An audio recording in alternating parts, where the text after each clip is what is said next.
Okay, hello everyone. Namo Myoho Renge-kyo. Thanks for being here. I know it's been, well, I've been doing some other things with videos and so forth, and I'm still struggling with this chemical burn in my eye, so if it looks all gooey, it feels like I'm looking through Vaseline in this eye. It's a heavy ointment that I have to continuously put in there. Anyway, I hope it's not too distracting, especially now that I've pointed it out, but if you notice something odd, that's probably what it is. All right, today we're going to talk about, this may be another trigger subject for some people, the two kinds of resolve, the two types of resolute mind and conviction.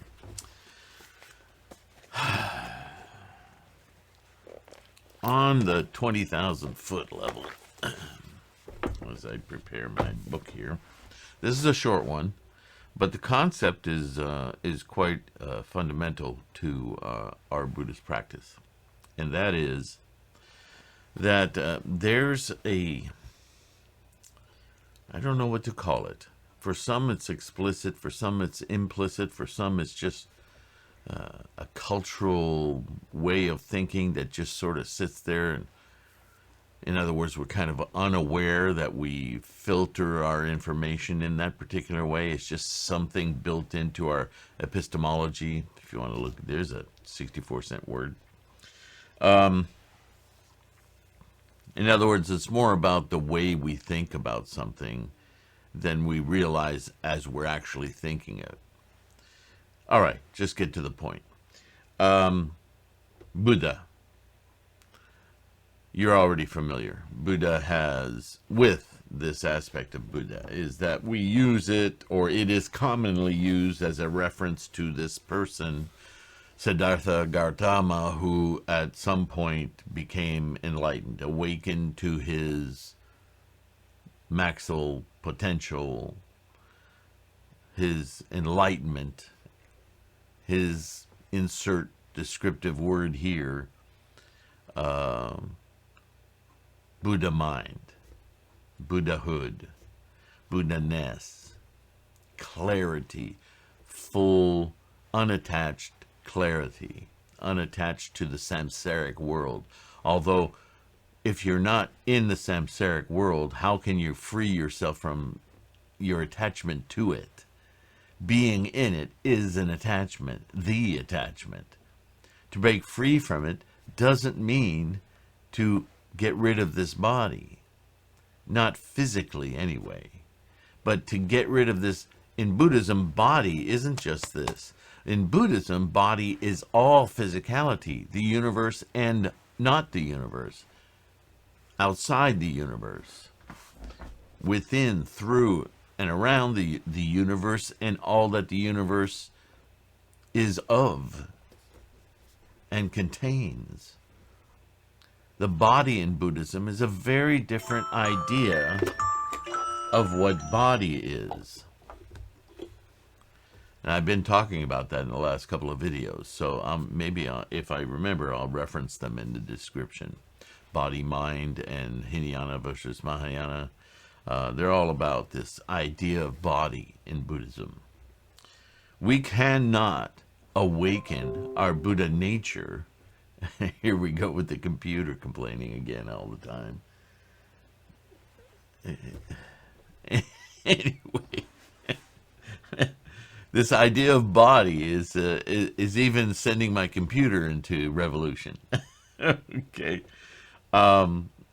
Unlike everything from psychology to religions to all sorts of ways of thinking that human beings have devised since they were self-conscious, revolves around this unit, this flesh and bone container of what we identify as an I or a me or a self. And the first earliest teachings of Buddhism are about getting that idea out of your head.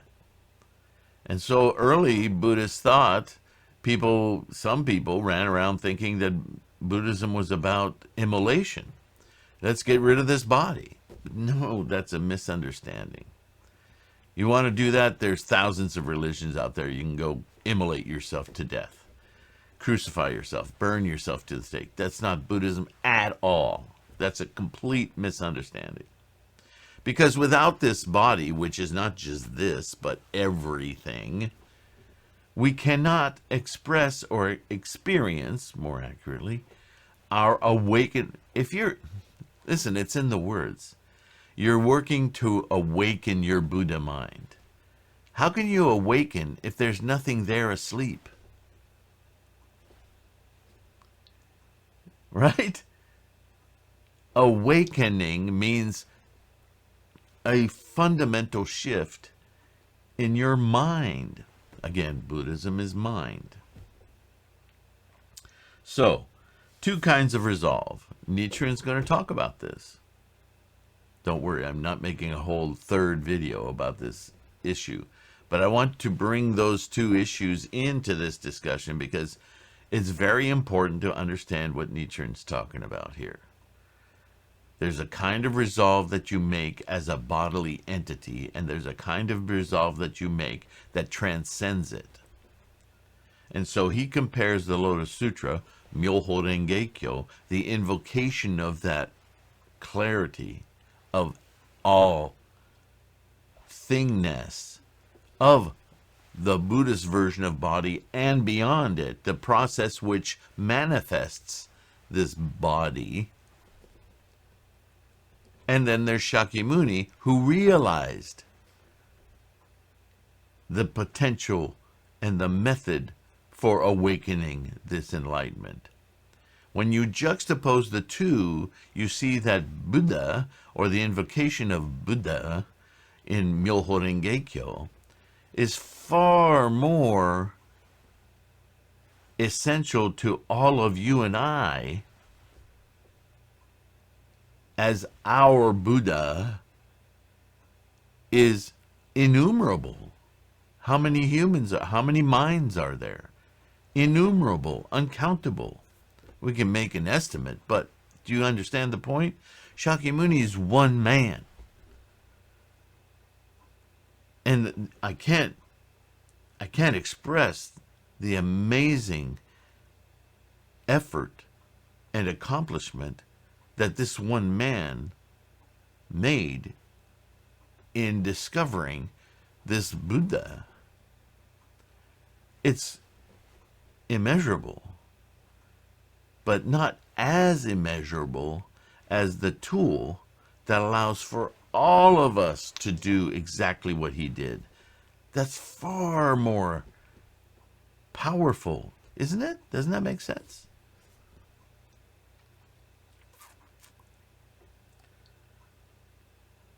So this is a distinction Nichiren's going to talk about here. But let's just get into it in full 13th century Lotus vernacular. Okay? Two kinds of resolve. I have received your offering of taros, skewered dried persimmons, parched rice, chestnuts, bamboo shoots, and bamboo containers of vinegar. So you got a lot of food products. Who do you write this to? Oh, it's a reply, as it usually is, to Ueno, Nanjo Tokumitsu. Ueno is a village in Suruga province. So this is another communication with Nanjo Tokumitsu. So he thanks him for his gifts of food. And then, and I think he wrote this in Minobu, right? Yeah, 1278. I've received your offerings, and then he goes into, there was once a ruler in India named Ashoka the Great. He reigned over a quarter of the land of Jambudvipa, and accompanied by the dragon kings, controlled the rain at his will. Obviously, we're slipping into expedient means, right? He didn't have a dragon on a leash going, make it rain, make it not rain. He simply was so beloved and such a powerful ruler, because he was beloved and he had the wherewithal to rule justly, that if he said to his people, I'm going to make it rain tomorrow, they would just take for granted it was going to rain tomorrow. They assigned that much greatness to him. You see how that works? controlled the rain at his will, and he even used demons to do his biddings. At first, he was a merciless ruler. But later, he converted to Buddhism. He made offerings to 60,000 monks each day and erected 84,000 stone stupas. So it's very possible, from what we've just read already, that Ashoka was given so much respect for power, not because he was a benevolent, kind guy, but because out of fear, everyone thought he controlled dragons. But see how that translates as he becomes a disciple of Buddhism, a student of Buddhism. That lore follows him. It just now is colored from a completely different source. Again, keep in mind, this is conversations about how the mind perceives. On inquiring into the previous lifetime of this great sovereign, we find that the days of Shakyamuni Buddha, there were two little boys called Victorious and Invincible, who once offered the Buddha a mud pie. Because of this act of sincerity, the boy Virtue Victorious was reborn within 100 years as King Ashoka. The Buddha is, of course, respect-worthy, but when compared with the Lotus Sutra, he is like a firefly beside the sun or moon. Don't get scared, this is exactly what I was preparing you for. The superiority of the Lotus Sutra to Shakyamuni Buddha is as great as the distance from heaven to earth. Representing offerings or presenting offerings to the Buddha produces benefits like that. How much more so is this true of the Lotus Sutra? If such a marvelous reward is brought about by the mere offering of a mud pie, how much more will come about as a result of all your various gifts? Now here he's talking about not gifts to him, Nichiren, also could be misinterpreted in this translation. But Nichiren, again, always humble, just a regular guy. What is exceptional about Nichiren is what Nichiren talks about as his Western word mission, his purpose on earth, if you will. These are my words, not Nichiren's. But Nichiren's conversational tone is always, I am a humble man. These teachings are essential for all enlightenment of all beings, high or low. And I've taken it upon myself, the responsibility, to make certain that they're kept clear, that they're propagated widely, because I'm following the exegesis of Shakyamuni's teachings themselves. The truth is in the teachings. The truth is in the method. The truth is in the value is in the Myoho Renge Kyo, not me, Nichiren.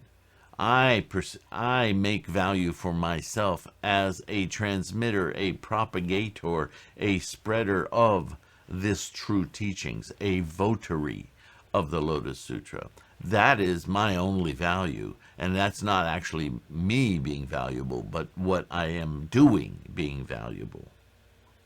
Do you understand? So when people make offerings to Nichiren, they're not making offerings to the body Nichiren. They're making offerings for the survival of Nichiren's effort in propagating Myoho Renge Kyo, and therefore it's an offering to Myoho Renge Kyo.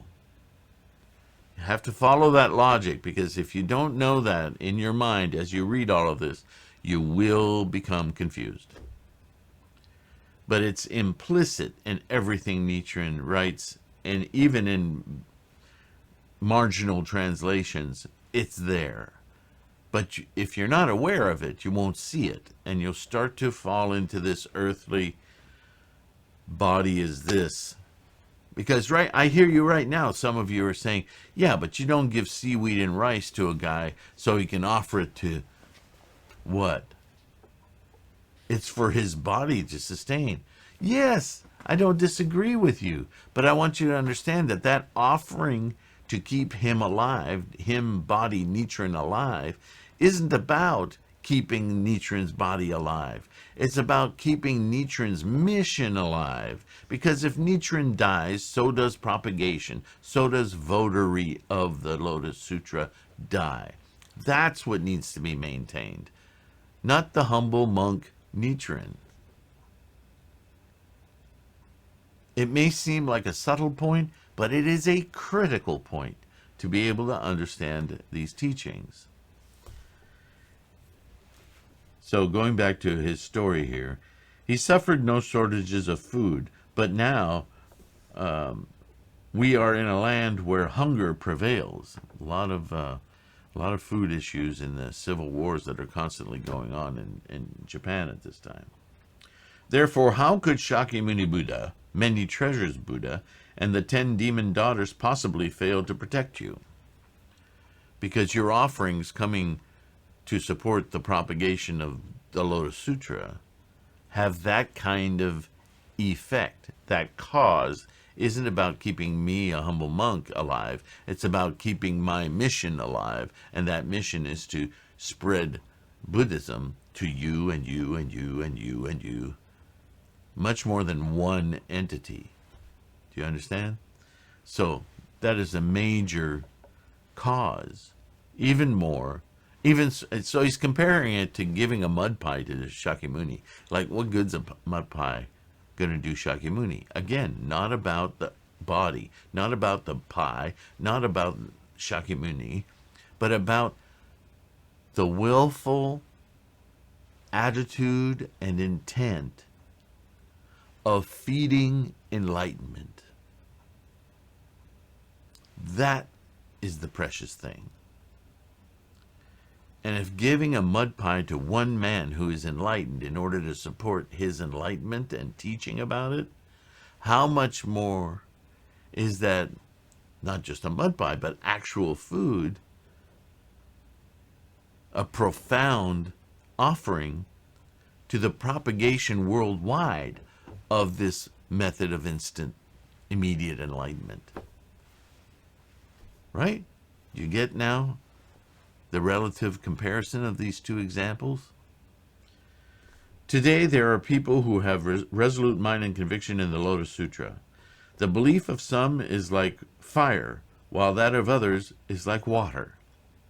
When the former listens to the teachings, their passion flares up like fire.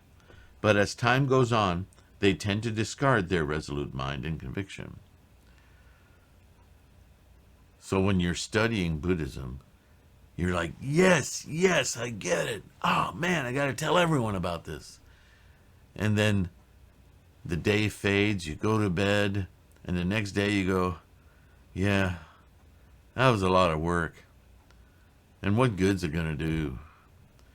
And I'm just going to go do this. I'm going to do that. And you lose your momentum. So that's like fire.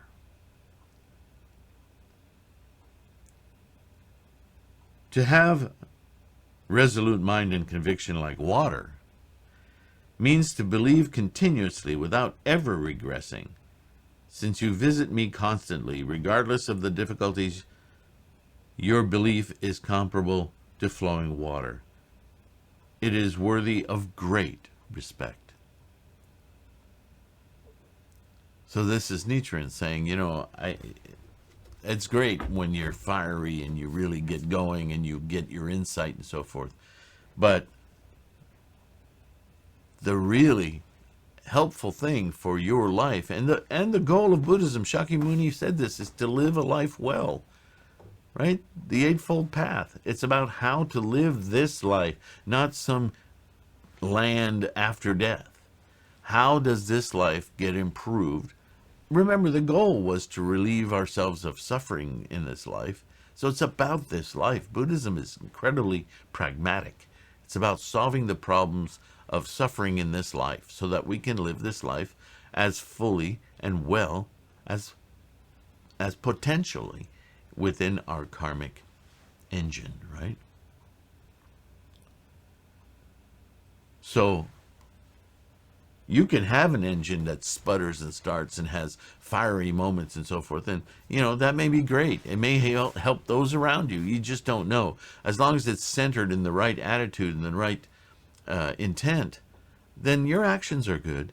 But if you can train yourself to maintain your energy, not necessarily at a fanatic level where you're running around having to tell everyone, but that when everyone around you, when your body, environment, self and environment, witnesses your increasingly well-living life, life-affirming actions, life-affirming words. Sometimes it's passionate, but it calms down and it stays even. And it doesn't fading, as you might say, into doubts or even regress or remorse. If you can keep yourself above that, right, then the accumulation of that Buddha-ness, that Bodhisattva way,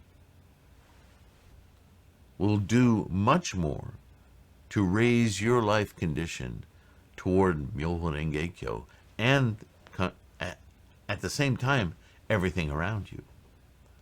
That's much more powerful. That's the kind of resolve to try to develop. Is it true that there is illness in your family? If so, it cannot be the work of demons. Probably the 10 demon daughters are testing the strength of your resolute mind and conviction. No demon worthy of the name would even think of troubling a votary of the Lotus Sutra and having its head broken, remember, split into 7 pieces. Persist in your resolve with the firm conviction that both Shakyamuni Buddha and the Lotus Sutra are free from any falsehoods. So there he is. Allay your doubts. Chant, basically. Myoho Renge Kyo. When we do that, we do exactly what he's saying.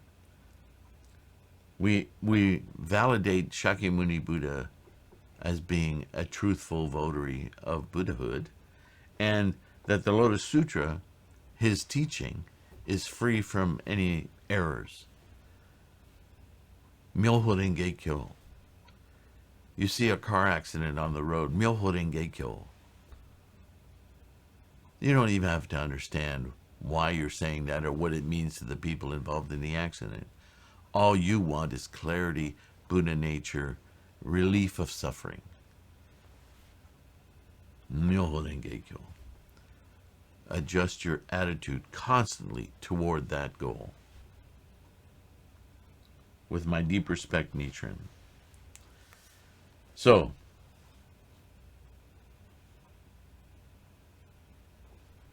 these are the 2 kinds of resolve. Fiery and like water.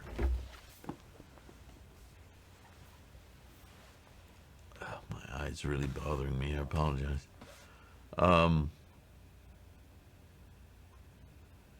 We're human. So we tend to experience everything kind of roller coasterly, don't we? I mean, there are some among us, and if you're one of those people, I not only congratulate you, I might even envy you a tad bit. My karma, coming through Latin roots, being French-Canadian, culturally speaking, my karmic energy, my momentum, tends to be one that is passionate, right? And I've always admired those whose demeanor is demonstrably calm. That's also a false leader, because some people who are calm all the time are just people who are free from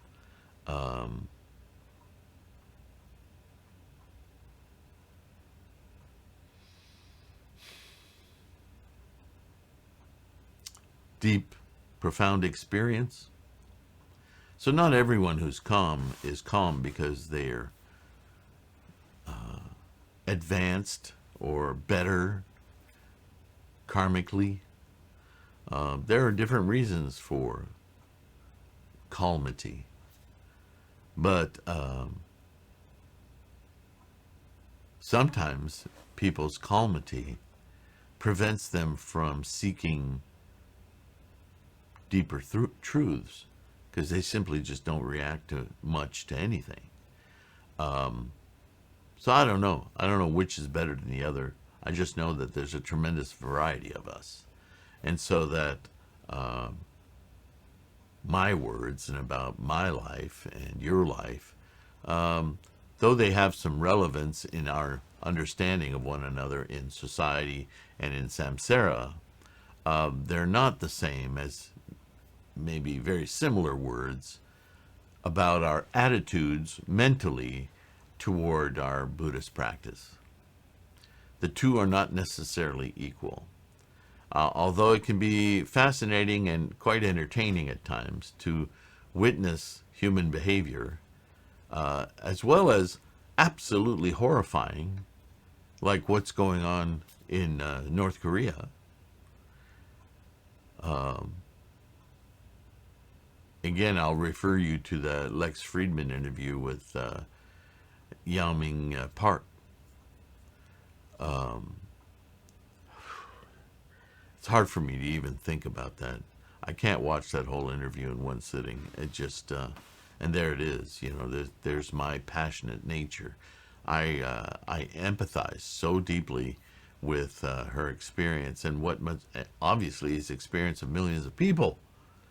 That multiplication just knocks me down. It's very emotional. But at the same time, Myoho Renge Kyo. I want to make poison into medicine. I want that to affect the world so deeply that it won't tolerate the reinvention of that evil again. Again, Buddhism is about mind, attitude, intent. And we have to stay with it. Especially when you hear yourself slipping, that you want to give up. I don't mean necessarily Buddhism, about anything in life. When you start hearing those voices in your head that are going, screw it. Right away, you should have 3 other voices in your head going, Namu Myoho Renge Kyo. Stop your mind adopting that place. Because that's a passion. Be like water. Take the shape of the vessel you're in, but be Buddha in that vessel. Does that make sense? I hope it does. That's this Go Show. Didn't take very long. I hope you found some insights in that. Discuss it in the comments. And I will see you in the next one. Thank you again so much for being here. Don't forget to download the podcast, The Buddhahood Podcast. I'm getting better at saying that all in one breath. And you take care of your health, your loved ones, and your practice. Namo Myoho Renge